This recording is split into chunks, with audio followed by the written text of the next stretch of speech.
Bismillahirrahmanirrahim. Assalamualaikum warahmatullahi wabarakatuh. InsyaAllah kita akan cakap lebih kurang lagi 35-45 minit ini dengan tajuk-tajuk ringan biasa. Jadi saya harap ramai boleh masuk. Tadi ada sikit technical error. InsyaAllah saya cuba cakap seringkah yang boleh kalau dapat kita share sama-sama kita sebelum kita mulakan pencerahan sedikit. Tajuk perbincangan tugas biasa seorang coach. Mudah-mudahan dengan perbincangan ini memberi sikit input dan memberi sikit maklumat pada sesiapa yang ingin mengetahui hubungan dengan coaching. Dan sekiranya ada apa soalan-soalan sambutan, insyaAllah kita akan bincang. Saya tengok kalau ada tetamu kita yang ada masuk sini, biasanya saya akan panggil join sekali lah. InsyaAllah mudah-mudahan kita sama-sama dapat sikit some aktifah. Untuk share-sharekan hari ini.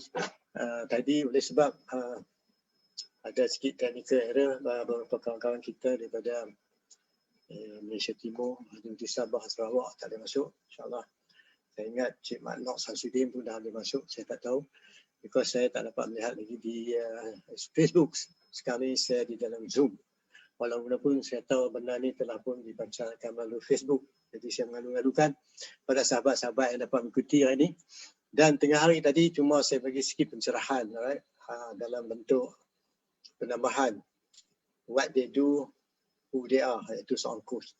So ini kita sembang tugas-tugas kebiasaan dia orang buat. Dia terdapat sekurang-kurangnya 5 ataupun 6 tugas yang dijalankan oleh seorang coach. Alright. Salah satunya ialah dia orang selalu macam saya cakap, mereka mendengar sesuatu tetapi mereka tak mengganggu pemikiran seorang klien. Dan mereka tak mengeluarkan jawapan, dia orang tak mengeluarkan konten apa yang cakap ataupun coach hanya berpegang pada proses. Rupanya sebab itu kita kena belajar coaching. Pasal dia berpegang pada proses. Coach pegang pada proses, bukan pada konten. Konten keluar dari sebutan itu, keluar daripada coachee atau klien dia sedang membantu. Yang kedua, di samping itu juga kadang-kadang bila cakap proses tu, dia ikut keadaan flow, suasana perbincangan. Sebab tu sedap. Orang kalau yang jumpa dengan coach, orang suka berbincang walaupun susah, walaupun orang kadang-kadang rasa terlalu a bit difficult, tapi dia akan usaha juga bagi jawapan. Tugas yang kedua, dia orang tanya soalan dan dia pun explore, dia pun buat eksplorasi melalui pertanyaan yang mana kemampuan, kebolehan, minat seorang pelanggan tu sama ada untuk dia nak mencari sesuatu tu kepada sama ada kerjaya dia kan, ataupun dia buat business coaching ataupun life coaching. Itu terletak kepada coach dan klien. Itu yang kedua. Jadi menyebut kata soalan tu merupakan salah satu tool. Dia ada lagi tool lain. Tapi kita yang selagi orang faham soalan. Yang lain semua bila kita belajar lagi terang lah. Itu lagi cara yang ketiga yang orang boleh lakukan ialah dia orang melihat dan mendengar apa yang disebut oleh seorang dan cuba bertanya balik untuk mengetahui lebih lanjut. Itu mengenal pasti ataupun clarification, mendapat pencerahan daripada klien. Itu yang ketiga. Saya nampak ni mungkin Cik Samsul pun masuk ni. Saya ingat nanti saya akan jemput Cik Samsul. Tadi Cik Samsul ada tanya soalan. Jadi kau boleh Cik Samsul boleh kemuka balik soalan tu. Sebab saya dapat sini banyak kawan-kawan kita daripada tadi ada kawan kita daripada Sabah, Sarawak pun akan join. Saya tak tahu sama ada, melainkan kalau mereka komen di sini saya boleh tahu lah. Kadang-kadang dia orang bertanya soalan-soalan tu untuk menuju pada sesuatu yang klien tu nak capai. Alright. Jadi soalan dia tertumpu dari situ. Tetapi walaupun bagaimanapun terletak pada kemampuan, kebolehan seorang klien tu mengeluarkan sesuatu dalam bentuk percakapan atau cara dia mengatur bahasa dan sebagainya, mempermudahkan atau mempermudah cara supaya perbincangan menuju pada matlamat. Itu yang ketiga dah. Dan keempat, dia tanya soalan dan selalunya tanya apa yang diminat oleh orang cakap dengan dia tu, masa depan nak jadi macam mana. Kadang-kadang kalau dia macam ni, how does it look like, macam mana kalau keadaan kamu bila kamu jaya dan sebagainya. Tunjuk kata dia melatih klien kita tu macam seumpama insyaAllah macam dia dah telah pun berjaya. Kadang-kadang dia tak berjaya lagi tapi seolah-olah macam dia berjaya. Dia melihat daripada positif bukan pada negatif. Bukan dia tengok dari segi kegagalan tetapi melihat pada kejayaan. Yang kelima, selalunya coach akan berpaut kepada matlamat ataupun agenda yang disebut oleh klien. So selalunya klien dia boleh pergi mana? Dia boleh cerita pasal di bukit, naik pokok, turun sungai dan mandi sebagainya. Dia boleh cerita tetapi coach tentukan perbincangan untuk menuju kepada matlamat. Itu hakiki seorang coach. Dan satu lagi ialah yang last sekali, dia tentukan kita melihat dalam keadaan sekarang yang dia bincang tu dan masa depan, the future. Sebab itu banyak coach-coach ni dia bercakap sesuatu yang boleh memberi barang kembali ke barangkalian ataupun possibility kata benda tu boleh jaya. Kadang-kadang coach ni menggunakan diri dia sendiri. Sebab tu dia kena dilatih cara dia berfikir, cara dia bercakap. Dia become an instrument. Coach ni jadi macam satu alat untuk membantu seseorang tu untuk berjaya. Itu setakat yang saya boleh ingat. Sekurang-kurangnya kita ada 6. Alright. 6 perkara yang kebiasaan coach buat. Yang ni lanjutan pada yang saya cakap tadi. Okey, saya nampak Cik Samsul ada. Saya jemput Cik Samsul. Kalau Cik Samsul dah masuk, insyaAllah boleh kita Cik Samsul tanya balik soalan-soalan yang relevan. Hari ni ada tetamu kita rancak sikit dan sahabat-sahabat kita yang mana boleh masuk ni harap please share lah. Dan saya jemput Cik Samsul. Okey, sementara Cik Samsul nak masuk, saya dapat sekarang saya tengok di Facebook. Selamat datang Cik Hafiz Hamzah. Alright. Cik Makna Samsudin. Ini orang daripada KK, Kota Kinabalu. Selamat datang bah. Selamat datang Cik Osman Abdullah, Tina Hamid dan Iskandar Jaafar. Ini orang Iskandar ni saya ingat satu hari saya ada jemput juga Cik Iskandar, Cik Osman join dalam perbincangan saya ni. Cik Samsul, Cik Makna kata Assalamualaikum. Waalaikumsalam. Okey, alhamdulillah. Okey. Saya tak tahu sama ada Cik Samsul boleh masuk ataupun tidak, tapi kali ikut saya ni dia macam dia dah masuk ni, right? Cuma tak nampak wajah lah, mungkin line dia atau apa elok. Jadi kalau Cik Samsul ada apa-apa nak pertanyaan ataupun Cik Makna Samsudin, kalau terima kasih atas maklum macam mana cuaca di KK. Okey, kita cuaca ni nampak mendung di Kuala Lumpur. Tempat saya ni mendung, gelap sikit. Walaupun sekarang ni dah 5.40, nampak cuaca tu gelap ya. Tapi tak tahulah mungkin nak hujan ke tak, insya-Allah kita tak tahu. Bagaimana bagaimana cuaca di Kota Kinabalu? Okey. Mungkin di orang kata di KK tu keadaan dia hujan ke tak hujan kita tak tahu. Begitu juga sahabat-sahabat yang ada sini, tolong maklumkan sama ada tuan-tuan boleh melihat gambar saya dengan jelas. Yang kedua boleh dengar suara saya dengan jelas. Terima kasih. Cik Makna kata mendung nak hujan. Macam di KL lah, mendung nak hujan. Tetapi belum hujan lagi. Okey, terima kasih. Cuaca macam mana? Okey, boleh dengar suara saya dengan jelas Cik Makna? Macam mana Cik Samsul Adlan? Cik Samsul, saya nampak tapi tak nampak wajah Cik Samsul. Alright? Okay. Saya ingat mungkin Cik Adlan ni, Samsul dah ada ni. Terima kasih Cik Makna Samsudin. Dia kata suara dengan jelas. Cuma dengar tadi macam suara budak-budak ni mungkin Samsul dah masuk ni. Samsul dah masuk. Mungkin gambar dia tak jelas dan sebagainya. Okey, itulah 6 perkara yang saya cakap yang dilakukan oleh coach. Dan terdapat juga beberapa benda yang coach tak akan lakukan. Pertama satunya, coach tak pernah memaksa ataupun coach tidak pernah buat perbincangan sesuatu yang dia sendiri cipta agenda. Coach tak akan ubah sesuatu yang dibincang, sesuatu yang dikemukakan oleh klien. Dia tak boleh kata boleh kita tukar dah. Soalnya benda tu dia tak buat. Alright? Jadi sebab tu kadang-kadang ni kita tak tahu kalau kita tak dilatih tuan-tuan dan puan-puan, menyebab berlakunya ada percanggahan. Itu coach dia tak pernah ubah matlamat ataupun sesuatu cita-cita ataupun sesuatu pendapat yang nak disuarakan oleh seorang coach tu, klien tu, coach biasa mendengar dan coach tak akan ubah, melainkan klien tu akan ubah matlamat dia. Yang kedua, coach tak bagi macam, boleh saya advice anda, boleh saya bagi nasihat tuan-tuan macam ni. Kalau dalam coaching tu, kalau kita advice tu, tak mesti dia bagi jawapan. Dia kata boleh saya advice tapi diikuti dengan soalan. Tapi kalau dia kata saya advice diikuti dengan jawapan, maka salah satu definisi coaching tu, apa yang kita selalu pakai, bukan lagi coaching lah kalau dia memberi jawapan. Dia nak pergi kepada arah menjadi seorang mentor ataupun jadi seorang coach.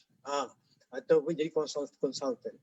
Dan yang ketiga, coach tak cakap banyak. Coach banyak mendengar. Habis tinggi pun 20%.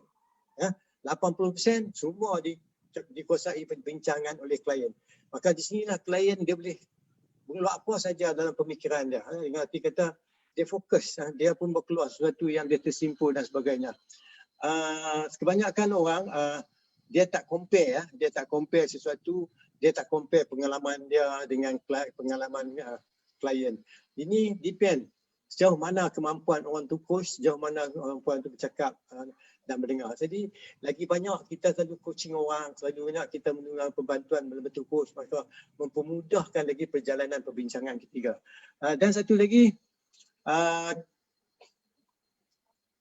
dia kadang-kadang coach dia membantu klien supaya cara dia tanya tu supaya klien orang tu tak sangkut, tak rasa stuck ataupun terpaku pada satu tempat. Last sekali, dia tak banyak dia tanya pasal yang telah lalu. Dia banyak tanya perkara yang boleh mudah selesai dan perkara yang akan datang. Itulah lebih kurang 6 perkara yang coach tak buat. Dan saya terang tadi 6 perkara yang selalu coach buat. Okey, terima kasih Cik Samsul. Sekarang kita ada Cik Samsul. Selamat datang Cik Samsul. Alhamdulillah. Jadi, tadi saya ingat Cik Samsul ada tanya soalan. Alright, saya akan cuba dulu di sini soalan-soalan ataupun ada soalan baru. Cik Samsul boleh kemukakanlah. Kita ada bersama kita ni tadi yang saya tengok adalah seorang sahabat kita daripada Sabah, KK pada dan sebagainya. Saya tak tahu berapa orang lagi sahabat-sahabat orang kita di KK masuk. Tak tahulah kalau mungkin Cik Makno boleh tahu ke berapa sahabat dia ada di sini. Sebab saya tak melihat di situ dah, saya masih melihat di Zoom. Okay, anything Cik Samsul? Apa pencerahan, apa cerita you yang saya dah buat muat masuk ni? Dengar suara dengan jelas Cik Samsul? Alhamdulillah, dengar. Okay, Assalamualaikum warahmatullahi wabarakatuh. Saya ada beberapa persoalan tentang coaching ni. Yang pertamanya, macam mana seorang coach tu dia boleh mengetahui bahawa klien itu tidak boleh di-coach. Disebabkan mungkin dia punya tahap kematangan emosi dia tu lebih tinggi. Itulah. Okay. Soalan tu menunjuk kita Cik Samsul dah mengetahui sikit sebanyak pasal coaching. Mungkin Cik Samsul pun telah melalui proses pembelajaran ataupun Cik Samsul dah pernah buat coaching. Sebenarnya perkara tu kita boleh detect sebelum kita coach, ataupun hari pertama kita jumpa kita boleh detect. Sebab sekarang ni sebelum kita nak coach seseorang tu, of course perbincangan pertama tu mustahak. Tetapi walaupun bagaimanapun dia tertakluk juga pada klien. Kadang-kadang hari pertama okey, the next session tu dia dah berubah dah. Kita tak tahu suasana. Sebab coach tak tahu banyak benda sebenarnya. Coach dia pegang pada proses dan apa yang dia boleh kendalikan.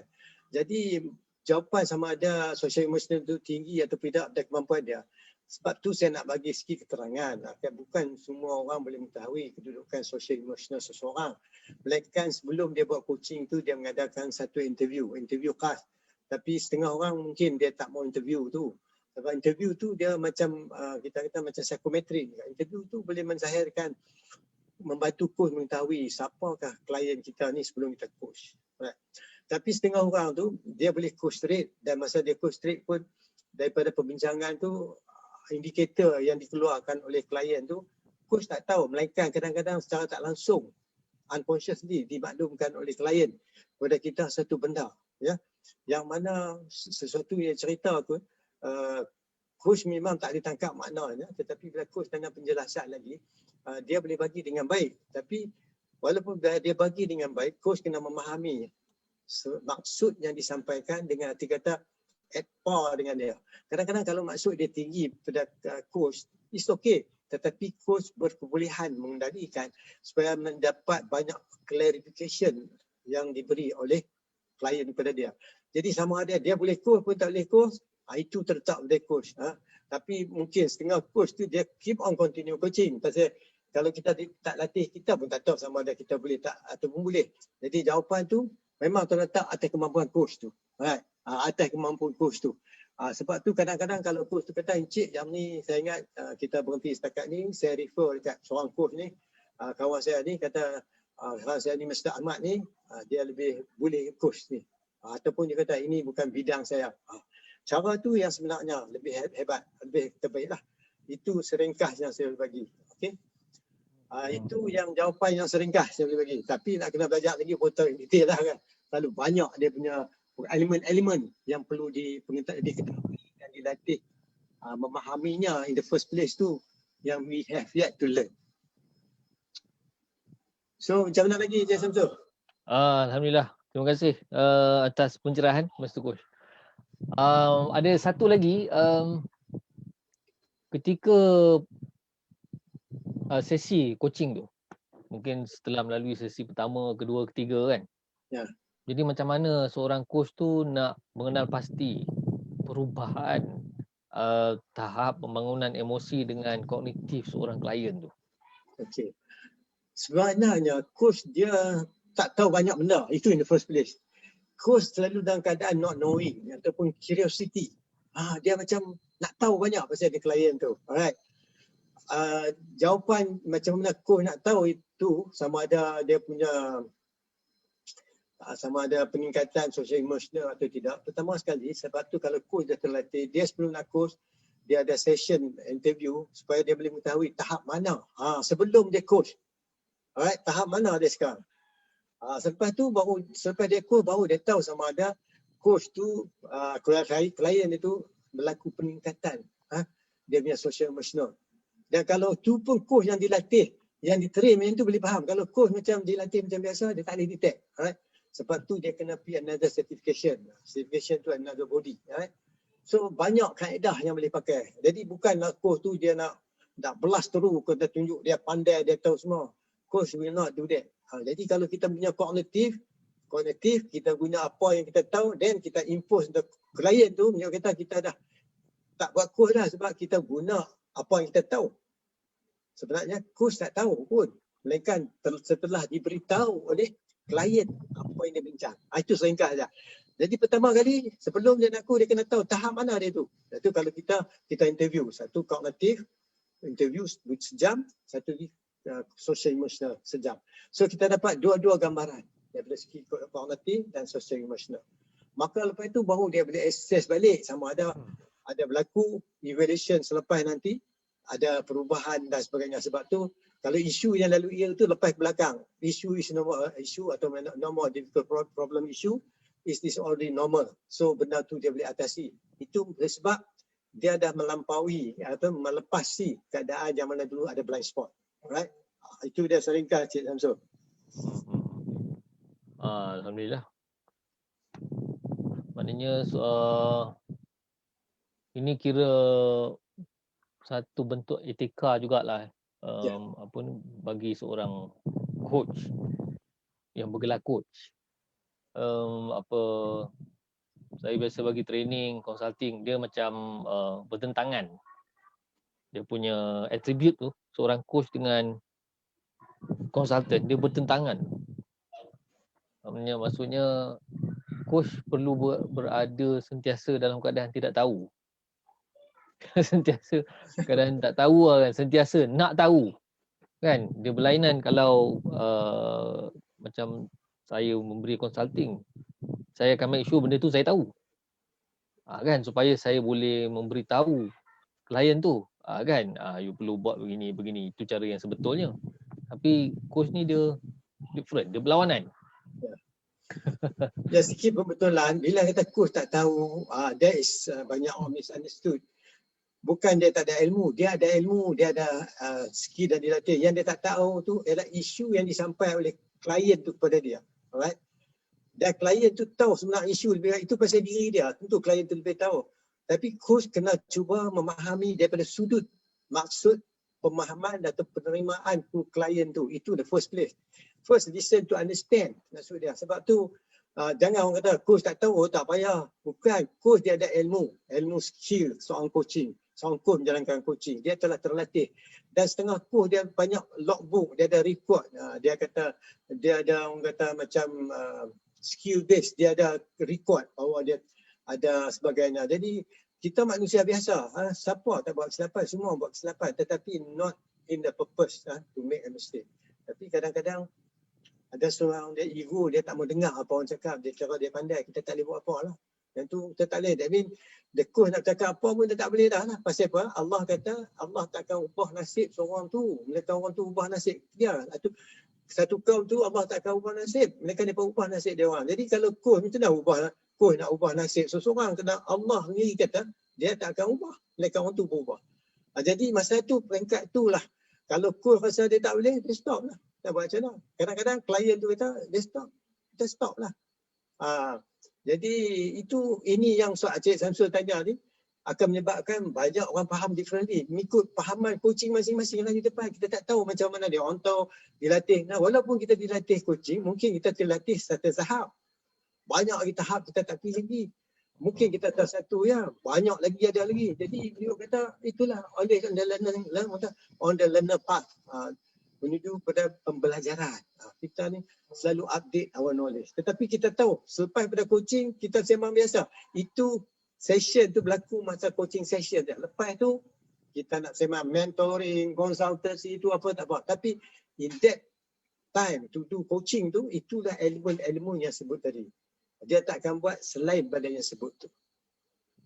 Jadi, kalau Cik Samsul fikir sampai sekarang ni, yang kita bincang ni, Cik Samsul banyak mengikuti saya.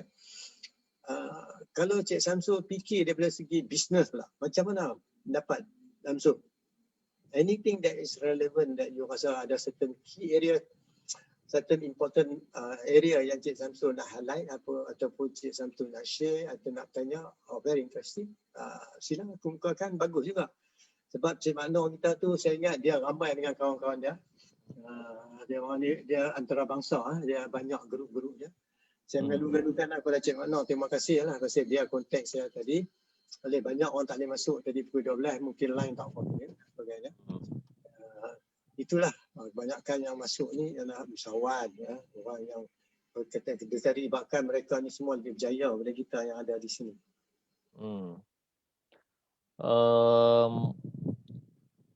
Macam apa yang saya praktik lah untuk saya punya klien.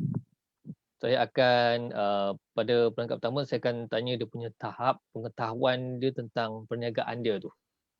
Sama ada dari sudut marketing strategi, proses bisnes, kan? Dan sekiranya ada banyak lompang-lompang dekat situ, atau mungkin dia punya pengetahuan dia tidak begitu jelas, maka saya akan mengadakan training dulu. Kan, training tentang proses bisnes, SOP, penambahbaikan, kan, continuous improvement dan sebagainya.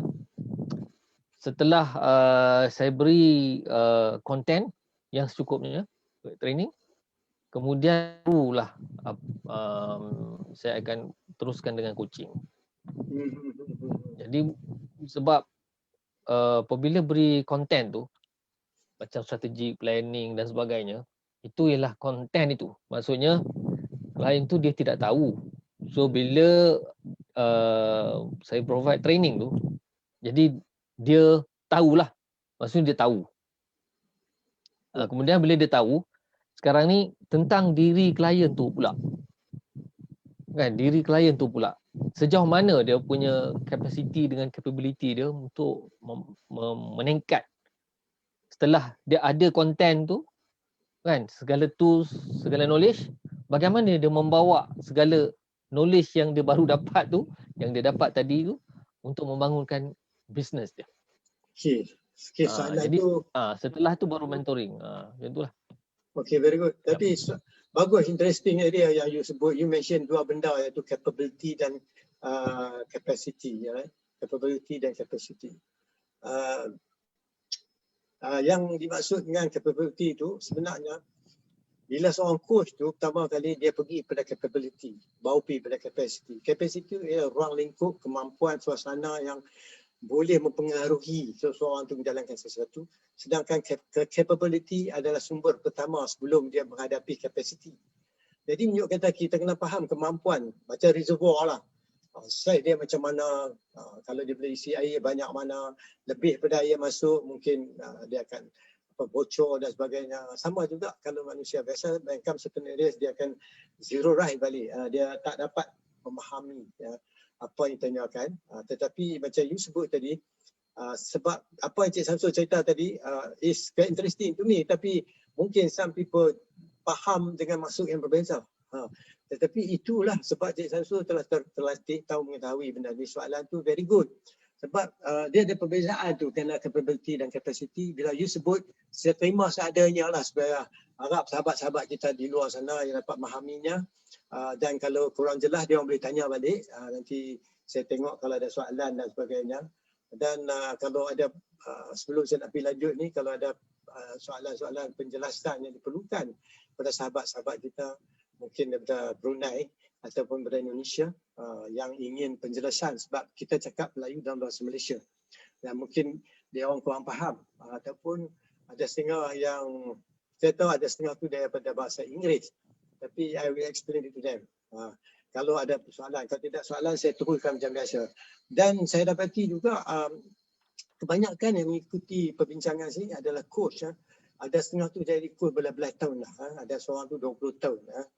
Because macam mana saya tahu, sebab dia orang contact saya. Jadi very interesting. Jadi sebab tu saya buat ni tajuk dia bersembang-sembang. I'm not going to enforce specifically to make understand what I mean. So I try to understand what they mean. Kemudian menunjuk kata what you mean. What you mean, you say something. You mean what you say, or you say what you mean. Kita tak tahu benda ni. Jadi apa Cik Samsul terang tadi, boleh saya menjelaskan bahawa orang buat bisnes ni, dia selalunya kalau dia buat dalam bentuk orang kata growth mindset, memang dia selalu mengkaji, melihat satu dalam sudut yang berbeza. Sehingga dia berkemampuan melihat sesuatu from multiple perspective. Misalnya orang buat international transaction dan banyak orang buat bisnes dalam bentuk multi-level style direct selling ataupun dia buat pakai agency dan sebagainya. So dia ada prosedur dan sendiri, walaupun dia punya common ground, persamaan dia ialah bisnes. Walaupun bisnes masing-masing nampak bisnes sama, tapi perbezaan apa dia punya matlamat, daripada segi inspiration dia, daripada segi level of objective yang dia nak achieve tu tak sama. Walaupun sama, tetapi memang tak sama. Mengapa? Tiap-tiap seorang mempunyai development stage yang berbeza. Tiap-tiap seorang mempunyai cita rasa, perspektif dan dia punya orang kata cara dia berfikir pun berbeza. Maka makna dia pun berbeza. Maka sebab tu coach seseorang mengikut kebolehan, kepandaian, suasana, meaning making dan sense making orang seorang tu. Baru boleh menyelesaikan dia. Yang saya cakap ni masih lagi keadaan general. Masing-masing mengikut pahaman masing-masing. Masing-masing ada kualiti masing-masing. That's why we appreciate what they say.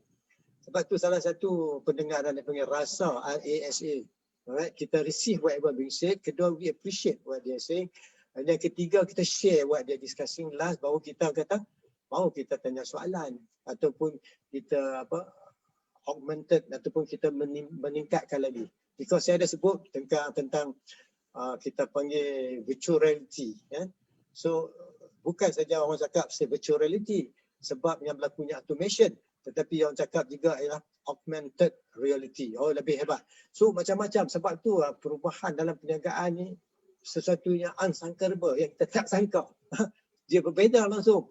Dia melalui berbagai cara, selalu melalui disruptive technology, AI, artificial intelligence, melalui blockchain. So now people are talking about blockchain system. Jadi coach pun kena fully aware what you mean by blockchain dan sebagainya. Ini salah satu kaedah what is happening in the world now. Cukup banyak perubahan. Okey Cik Samsul, saya rasa macam mana? Ada apa-apa lagi Cik Samsul? Kita dah cakap dah lagi dekat 40 minit lah ni. Macam mana? Itu dululah setakat ni. Ada Cik Samsul tanya saya baru ni dalam Facebook. Saya nampak Cik Samsul hantar. Boleh terang saya salah satu apa soalan yang Cik Samsul tanya tu? Mana? Yang soalan di dalam YouTube. You tanya tadi.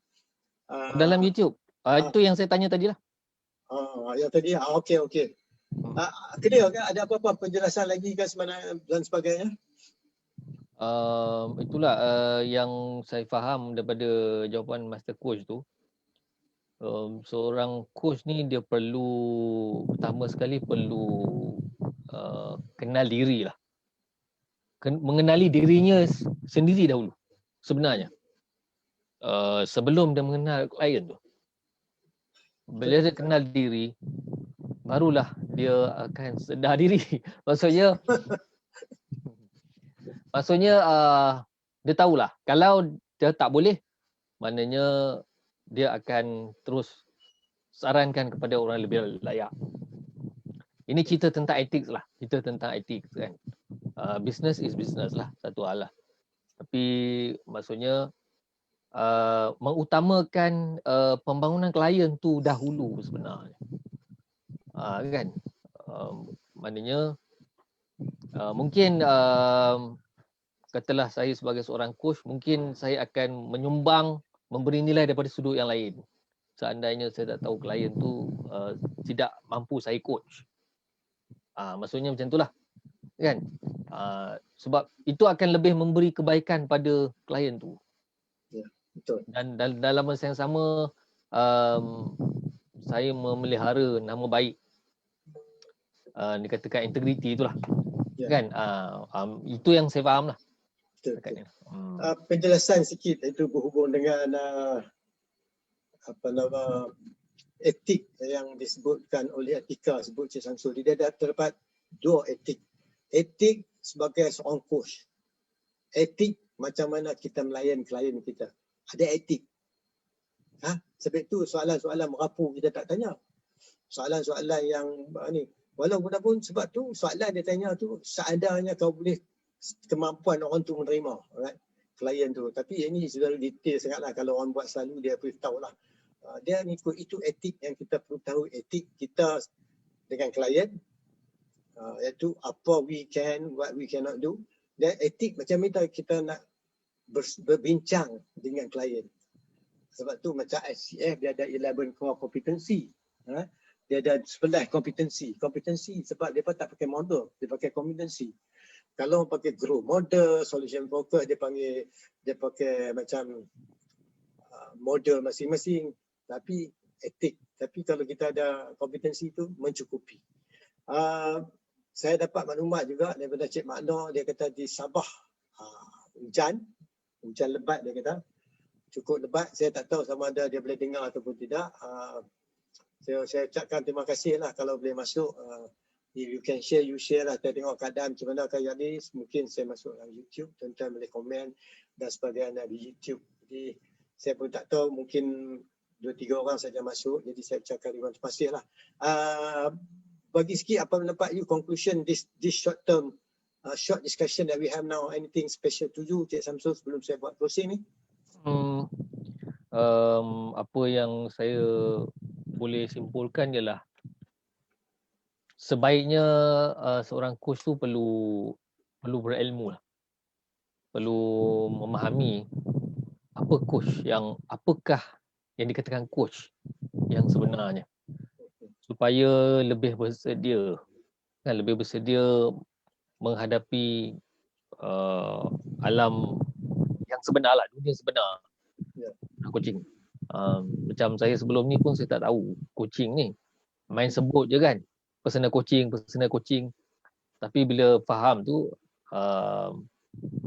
saya punya disclaimer ialah bila saya sebut coaching tu interdevelopmental punya school of thought lah. Ya. Sebab saya tak pernah belajar yang lain kan. Maksudnya sebelum tu saya tak faham. Jadi biasa kalau orang sebut personal coaching kan, rupanya yang saya praktik sebelum ni ialah personal mentoring sebenarnya. Kan dalam erti kata yang sebenar. So the real coaching pure, dalam bentuk yang pure tu ialah yang mana memang klien tu bangun, meningkatkan diri daripada dalam keluar. Dalam keluar. Dia kalau macam kita motivation itu daripada luar ke dalam. Luar ke dalam. Inspire kan. Dia akan menginspirasikan klien. Tapi bila coaching tu daripada dalam keluar. Itu yang membezakan lah. Sebab bila selepas sesi tu saya akan tanya klien saya lah, pernah tak apa yang sepanjang sesi ni apa yang anda rasa. Jadi dia punya respon, dia rasa dia tak sangka lah, rupanya saya ni bukanlah teruk sangat. Kadang-kadang dia seseorang tu dia rasa dia rendah diri, tapi bila dia bercakap kan, dia rasa dia punya self esteem dia meningkat. Ya. Kan tanpa saya memberi input apa, tak ada. Right. Bertanya saja. Okay. Kan, dan dia yang cakap macam itulah. Okay. Cik Samsul ada sebut interdevelopmental, right? Oleh sebab saya mengikuti terdapat 5-6 different orang kata style of coaching. Ontological coaching, developmental coaching, business coaching, life coaching, leadership coaching. Macam-macam saya lalui, is a very big model. Learning about nearly 1 year apa dah. Jadi bila sebut interdevelopmental, yang dimaksud seseorang cakap tu mengikut tahap-tahap developmental stage dia. Sebab itu bila kita coach orang tu, dia berlaku interdevelopmental. Perbezaan developmental stage, coach dengan developmental stage orang klien. Sebab itu dia panggil interdevelopmental. Sebab tu berlakunya perbincangan, perbezaan mengikut tahap-tahap developmental. Itu satu sudut disiplin yang dipakai oleh developmental coach, right? Yang ni pun dia kena learning dia saja, developmental coach ni is take about 3 years. 3 tahun, belajar dia saja. Jadi memanglah makan masa. Jadi saya ucapkan ribuan terima kasih, mohon maaf itu sekadar yang kita bincang hari ni tuan-tuan dan puan yang dapat hadir hari ni. Saya ucapkan banyak-banyak. Nampak cuaca pun, nampak kita sini pun dah redup. Tempat Samsul macam mana cuaca? Clear kan? Alhamdulillah hari ni panas. Okay. Saya dapat feedback daripada kawan kita daripada Sabah. Tempat dia mungkin kat Kundasang pun hujan lebat dia kata. Kundasang saya dengar bawah kaki Gunung Kinabalu tu sejuk kan. Memang dia kata hujan lebat. Jadi saya harap kita sini okey. Saya ucapkan ribuan terima kasih. Mohon maaf jika berlakunya kekurangan dan sebagainya. Itulah kelemahan kami. Sekadar untuk initiate discussion so that kita nak bagi banyak orang kita tahu apa dia coaching. What this is normal, nak sembunyi-sembunyi. Kita open up, helping each other. Mungkin kita jemput sahabat-sahabat yang ada di sini join kita punya talk sebab saya pun tak boleh tengok dalam dua keadaan. Sebab kalau saya tumpu sangat Facebook, saya terlepas dalam Zoom. Sebab dia ada dua yang berbeza. Sebab tu silap tutup, suara dia ada echo. Saya kena banyak teknikal yang saya kena observe. Jadi let's focus on what we want to discuss about. Jadi itulah kemampuan yang kami lakukan. InsyaAllah kalau ada spesifik tajuk ataupun Cik Samsul nak bincang, sila kita boleh bincang. Dan walaupun kita punya khusus pada on the 7 ni, kita on juga. Itu sehari, daripada 9.30 sampai 4.30. Jadi bangsa siapa minat sila PM. Kita hari terakhir kita nak ambil orang pun sampai on the 6, the 7 kita dah buat kelas. Itulah saya maklumkan, kalau berminat sila PM saya terutama daripada sahabat kita dari Sabah, Sarawak, dari Brunei. You just contact us, we let you know. Okay, saya ucapkan ribuan terima kasih. Mohon maaf kesilapan kami semua. Kalau silap, kami ni orang tak pandai. Cuma sekadar saya ambil the risk to discuss with you what we can share. Mohon maaf sekiranya berlaku kekurangan. Jadi Samsul, saya ucapkan terima kasih lah kepada Samsul yang sudi masuk. Tiap-tiap kali Samsul masuk, saya ucapkan ribuan terima kasih. Kita jumpa lagi tuan-tuan dan puan besok. Assalamualaikum warahmatullahi wabarakatuh. Waalaikumsalam.